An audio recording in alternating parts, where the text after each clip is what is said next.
බලන්න සීනි සමාගම ගැන උදේ පත්තර නිවුස් වලට කිව්වා.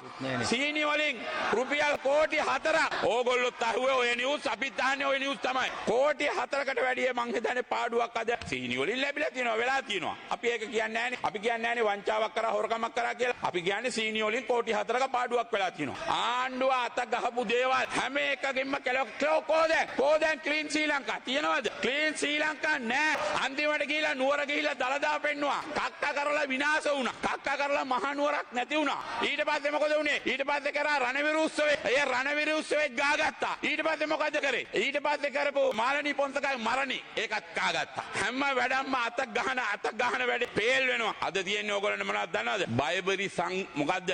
බයිබරි ගංගච්ඡාමි.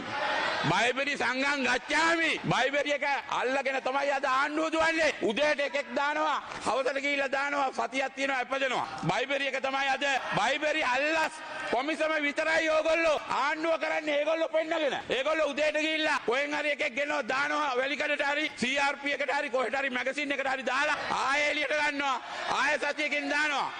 දාලා තමයි එයා ඒගොල්ලෝ තමයි මේ කාර්යය කරන්නේ. අපි බලමු. හැමදාම ඔය රෙල්ලන්නේ නැහැ. හැමදාම ඔය නත්තල් නැහැ.